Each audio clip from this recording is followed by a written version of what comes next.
You think you know how you'd react in a life or death moment until you see it unfold right in front of you. It's funny, isn't it? How we rehearse heroism in our heads. We watch crime dramas, read sensational headlines, hear stories about good Samaritans stepping in just in time. We tell ourselves, I'd notice, I'd help, I'd do something. But here's the uncomfortable truth. Most people never notice, and the ones who do, most of them drive right past. But what if one day it's you behind the wheel, your name the one on the license, your foot on the gas as that moment of decision barrels toward you at highway speed? Imagine this. It's deep night. Your dashboard clock says 3:48 a.m., but you can't remember the last time you felt truly awake. The air inside your car is stale, and your playlists run out of songs. The rest of the world, your friends, your family, even the cops on patrol, are somewhere else. Out here, you are utterly, brutally alone. You tell yourself it's safe. The numbers say so. Statistically, most night drives are uneventful. But what do statistics matter when you see something your mind refuses to process? What good is logic when adrenaline is roaring through your veins, making your hands shake on the wheel? You're halfway between cities, in the middle of a stretch of asphalt that looks exactly like every mile you've driven for hours. The white lines blur together. The road hums. The night is so thick it feels alive, pressing against your windows, hiding everything except the few feet of illuminated pavement in front of you. This is where it happens. Not in the daylight. Not where people are watching. The worst things on the highway, the true horror stories, always happen in the darkness, when the world has gone silent and your senses are stretched thin. A silver coupe flashes by, windows tinted, engines screaming. Maybe you barely notice. Maybe you just feel a prickle of unease, that hair-raising feeling that something's wrong. Or maybe you see it. Two pale hands slamming on the glass, a desperate face twisted in a silent scream. Your first reaction? Doubt. It must be a prank or a fight. You rationalize, because that's what your brain does when it's faced with something it doesn't want to believe. But doubt is dangerous. Doubt is the space where horror grows. Maybe you start to sweat. Maybe your heart races. Maybe for one split second you remember every warning your parents ever gave you. Don't stop for strangers. Mind your business. But then a question pierces through the fog. What if that was your sister? Your friend? Your child? How would you want a stranger to react? In that moment, your life splits into two timelines. The timeline where you do nothing and spend the rest of your days wondering what happened. The timeline where you act and, right or wrong, you're never the same. The thing about highways at night is they're both infinite and claustrophobic. They stretch out forever, but your world is reduced to a few feet, trapped in a steel box, alone with your thoughts and your choices. Every decision feels huge, every risk amplified. People talk about fight or flight, but they forget about freeze, and that's the most dangerous instinct of all. There's safety in hesitation, but there's also regret. You'd be shocked at how many real horror stories begin with a split second of inaction. Just a heartbeat too long. Let's zoom out for a second. Why do so many true crime podcasts, news specials, and documentaries open with a car on a lonely road? Why are highways the perfect setting for nightmares? Because they're liminal. They're the space between. No one belongs there. You're not home. You're not at your destination. You're in the middle, unseen, unprotected, and if you're unlucky, unfound. That's why I want you to listen closely tonight. Not to scare you, but to prepare you. These stories are more than just entertainment. They're cautionary tales, flashing warning lights you can't afford to ignore. If you ever find yourself alone at night, driving through that tunnel of darkness, I want you to remember, you're not invincible. You're not invisible. And sometimes, someone is watching.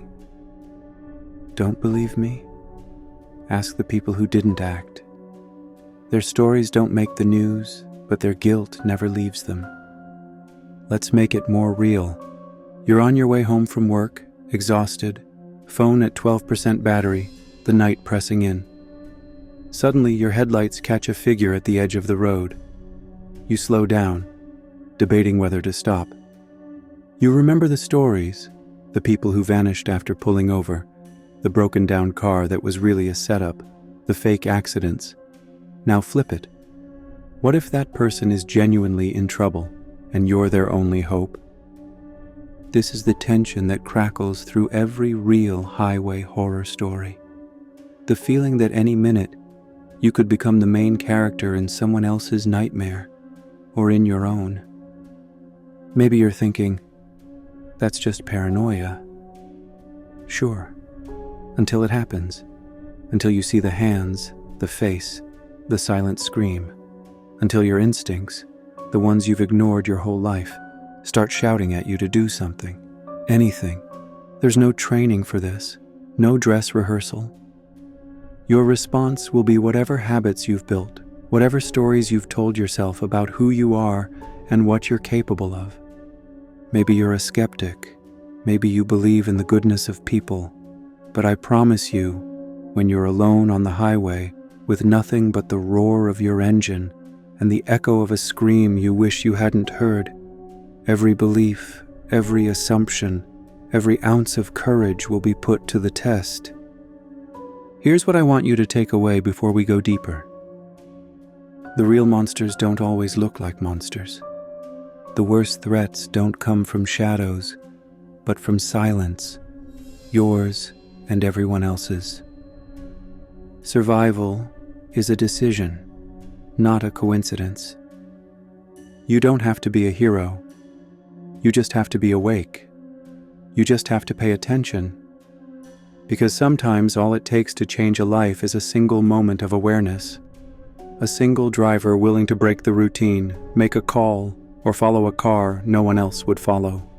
So, before you hear the stories that follow, ask yourself, if it were you, alone on that endless ribbon of night, and you saw something you couldn't ignore, what would you do? Would you be brave?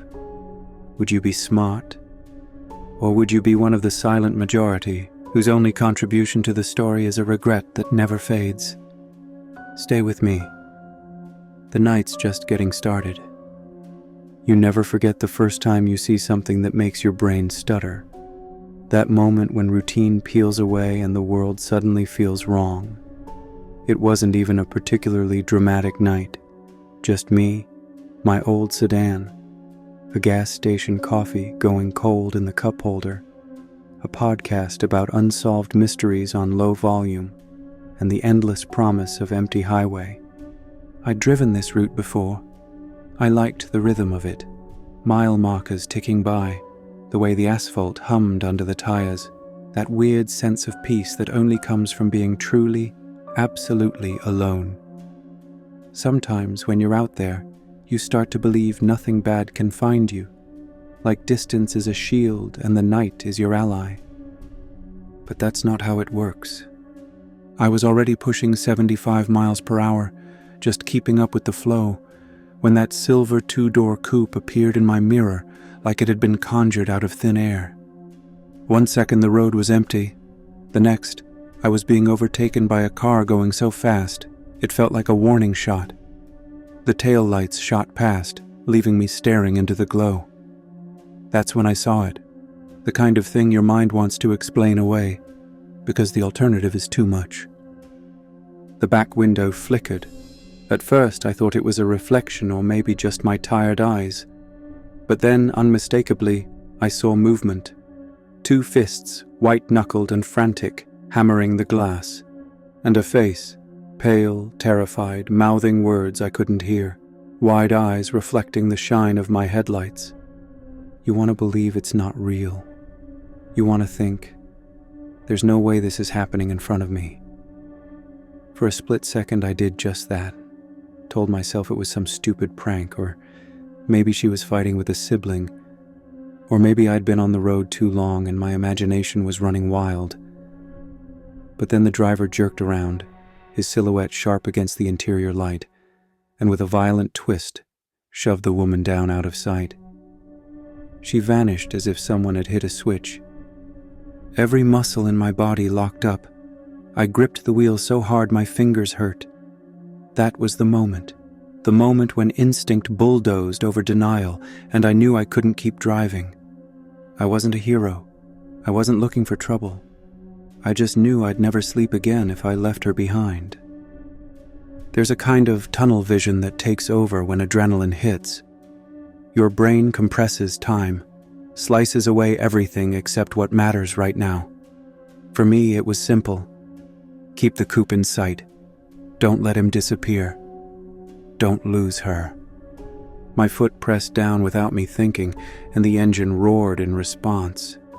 I slid over into the passing lane, keeping my distance but matching his speed. The coupe darted through traffic, weaving with the reckless desperation of someone who knows the clock is ticking. I followed, heart pounding so loud I couldn't hear the podcast anymore, just the shrill, mechanical whine of my own fear. If you've ever tried to chase someone on a highway, you know how surreal it feels. You're moving fast, but the world slows down.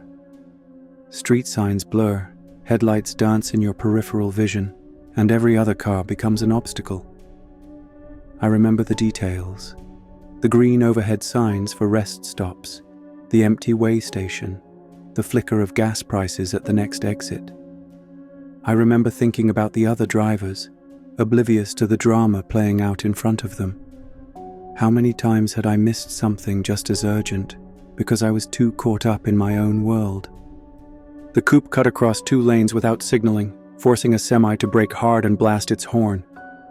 I swerved, barely missing the trailer, adrenaline spiking with every inch. My mind played out a dozen outcomes, none of them good. Was he armed? Would he crash? Would she get hurt because I got involved? But once you start, you can't stop. Regret is a heavy thing. I didn't want to carry it for the rest of my life. I fumbled for my phone, one hand on the wheel, one hand tapping at the lock screen, trying not to lose sight of the coupe as it zigzagged through traffic. The screen blurred with sweat and shaking hands, but I finally got through to 911. I could barely keep my voice steady as I tried to explain what I'd seen. State your emergency. There's a car on Route 50, silver coupe, 2-door. There's a woman in the back. She's pounding on the window. She looks terrified. The driver shoved her down. I'm following. We're heading east, mile marker. My voice broke, but the dispatcher was calm, walking me through it. She told me to keep updating our position, to stay on the line if possible, to avoid confrontation if it seemed dangerous. Every second stretched. The coupe's brake lights flickered as the driver tried to shake me, slamming on the brakes so hard I almost rear-ended him.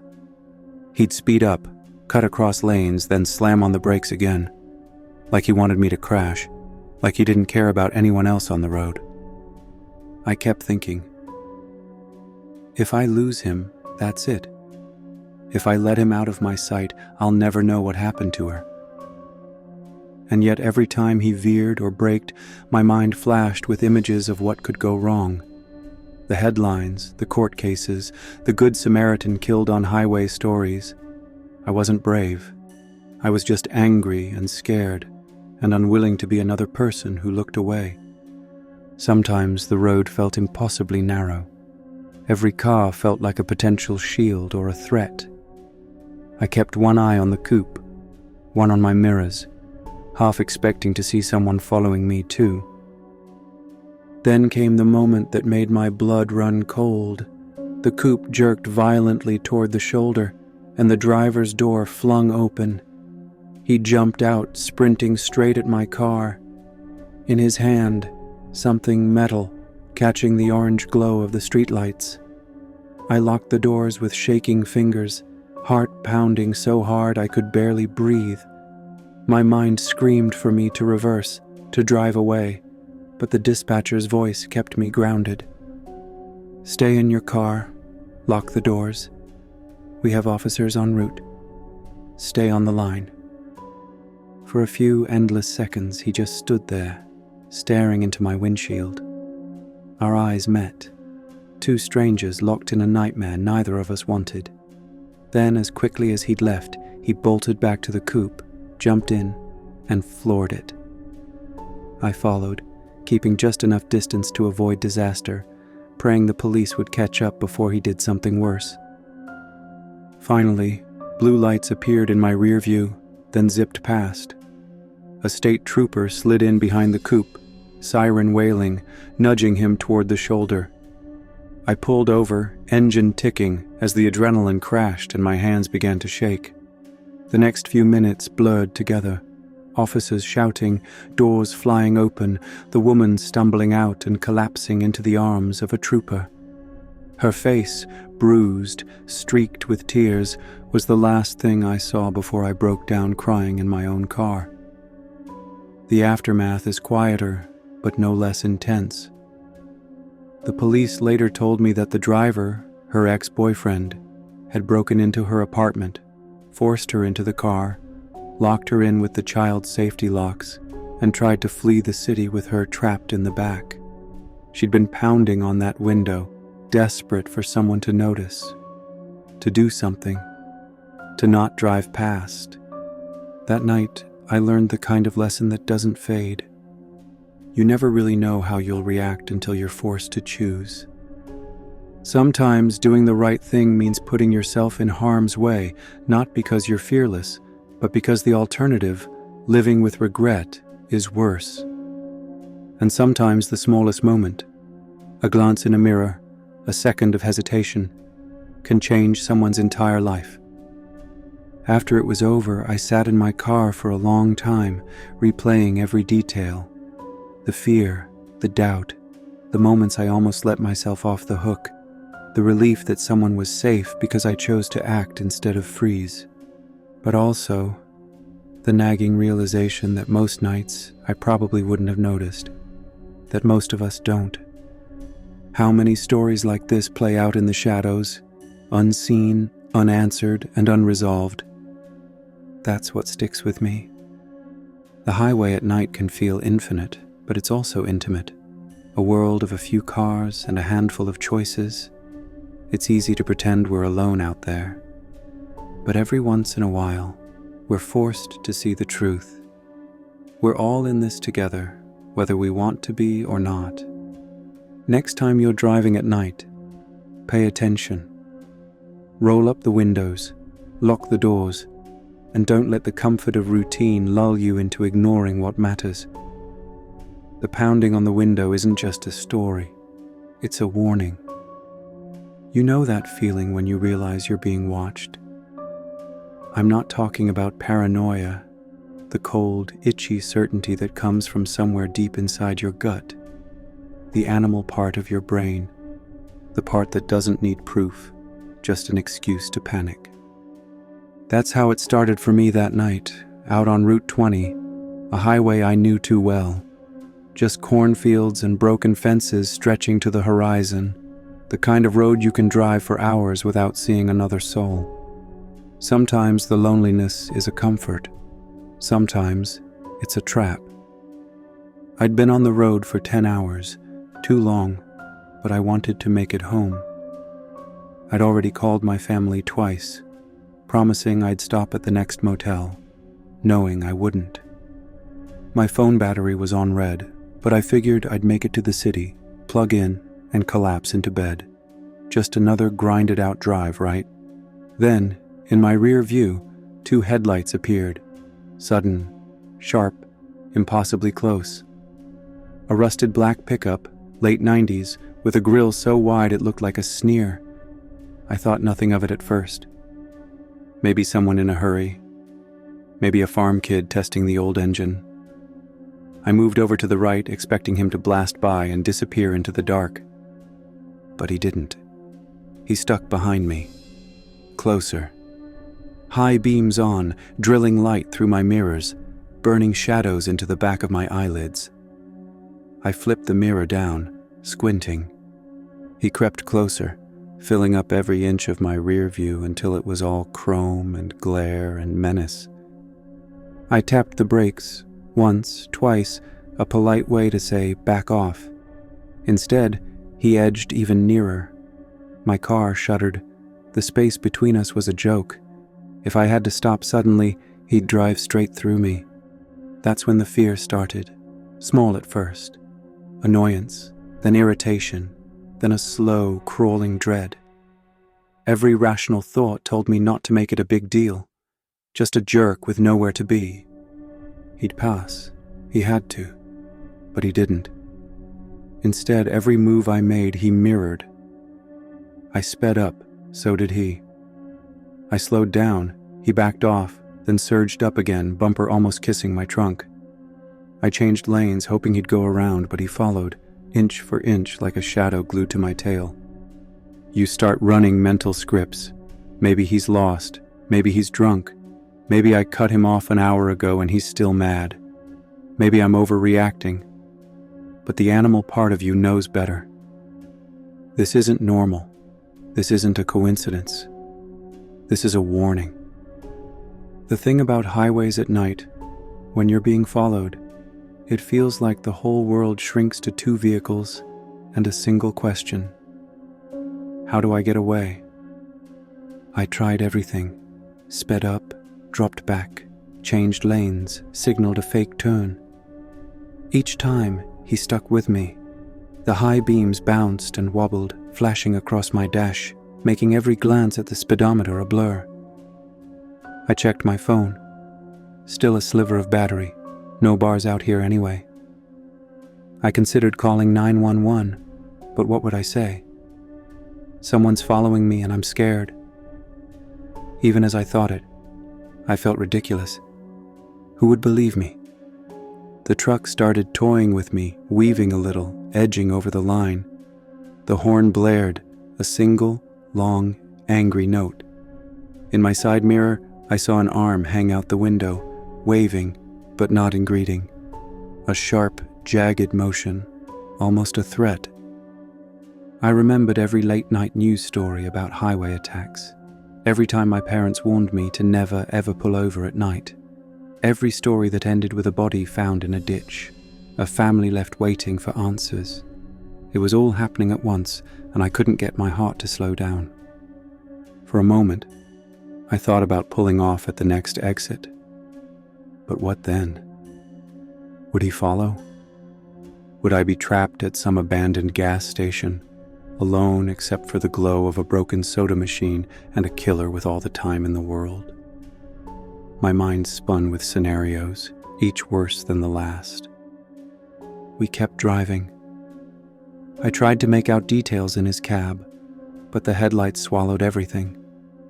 Just shadows and reflections, and the glint of something metallic on the dashboard. I checked my doors, locked, windows up, no chance for him to get in unless I made a mistake. Up ahead, a faint flicker of light. Finally, a crossroads.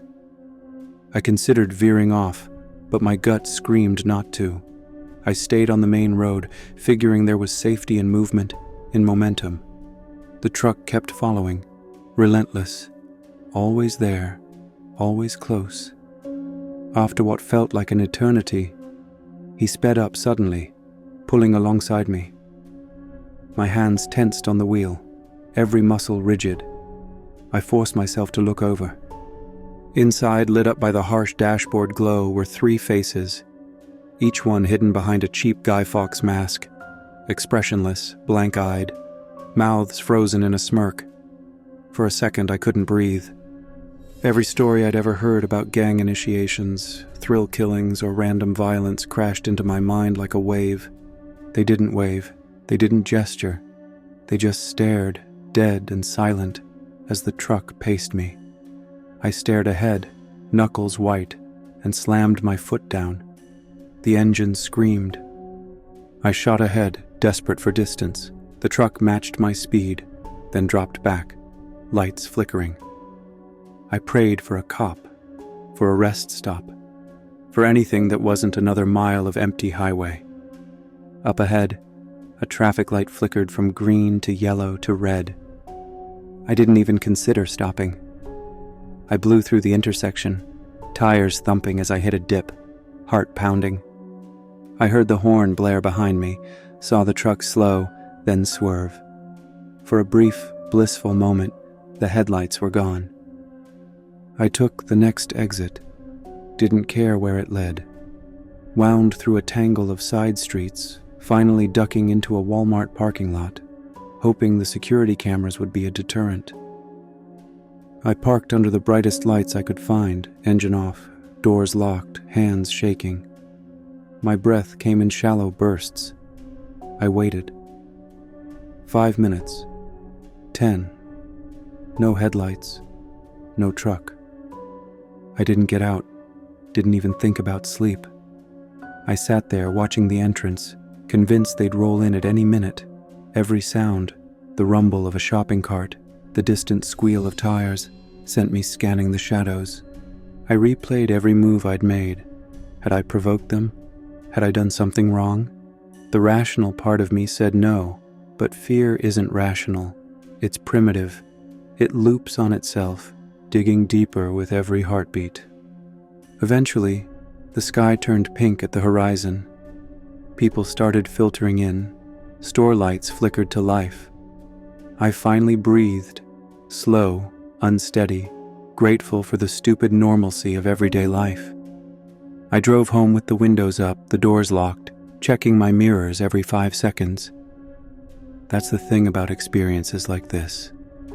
They linger. Even after you're safe, they haunt you. You remember the way your mouth went dry, the ache in your shoulders from holding the wheel so tight, the way you second-guessed every decision. You remember the faces, or the masks, looming in the night. Now, every time I drive through a dark patch of highway, I check my rear view compulsively. Every time someone tailgates me, my heart jumps. I keep a spare phone charger in the glove box, an emergency kit under the seat, a plan for what to do if I'm ever followed again. I tell myself it was a one-off, bad luck, a prank, something that could never happen twice. But the truth is, the road is full of people, some good, some bad, some bored enough to make your life hell just because they can. You never know which kind you'll meet until it's too late. So here's what I learned. Lessons that might help you if you ever find yourself out there, chased by shadows. Always trust your gut. If something feels off, it probably is. Never pull over unless you're somewhere bright and busy. Darkness is the enemy. Lock your doors, keep your phone charged, and don't be afraid to call for help, even if you worry you'll sound crazy. Don't second-guess your own fear. Your instincts exist for a reason. Most importantly, remember that you're not as alone as you think. The highway connects all of us, for better or worse. Driving at night is supposed to be peaceful. A place to think, to escape, to clear your head. But every now and then something breaks that calm, and you see the world for what it is. A place where danger hides in plain sight, and survival means paying attention. The truth? Some stretches of road aren't just empty, they're waiting for someone to make a mistake. They're hiding stories you never hear about, unless you're unlucky enough to star in one. Don't be that person. Stay sharp, stay safe, and don't let the shadows catch up to you. Night driving demands more than just focus on the road ahead. It asks for vigilance, humility, and the courage to trust your instincts when everything in your logical brain wants to explain things away. If you've ever been out there, alone, headlights dancing across empty asphalt, you know the feeling. that sense that danger doesn't announce itself, that you're only one strange glance, one split-second decision away from a story you'll never forget. The truth is, horror on the highway isn't just some movie cliché or clickbait headline. It's real. And it doesn't wait for perfect victims or perfect heroes. It finds regular people, insomniacs, truckers, new parents, night shift workers, students heading home late, and anyone else who thinks, that'll never happen to me. The highway doesn't care who you are. The only thing that matters is what you do when the ordinary turns deadly. Ask yourself, what would you risk to help a stranger? How much would you trust your gut over your comfort? Most people say they'd act, but most people freeze. It's not cowardice, it's human nature. We're trained to mind our own business, to avoid making a scene, to wait for someone else to step in. But regret sticks to you like tar. It's heavy. It stains. What's left behind after a night like this? For some, it's relief. For others, a lifetime of what if. For everyone, it's a change in how they see the world. The echo of pounding fists on glass, the sear of high beams in your mirror, the relentless thump of your own heart as you drive past places that will never feel quite the same. I'll tell you what changed for me. I started noticing more.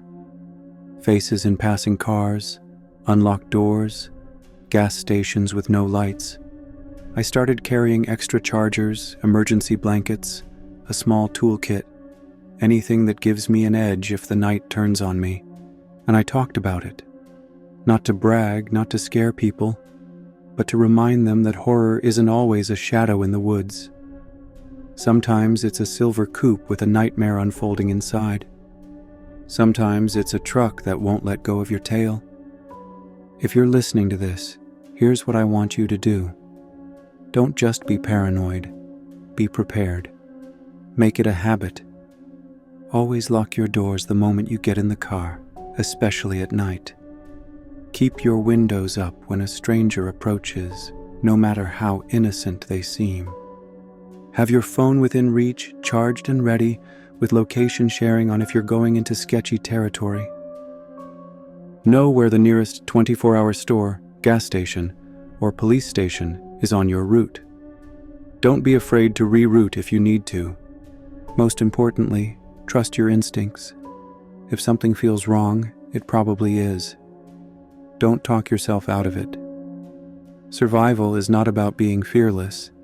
It's about acting when you're scared.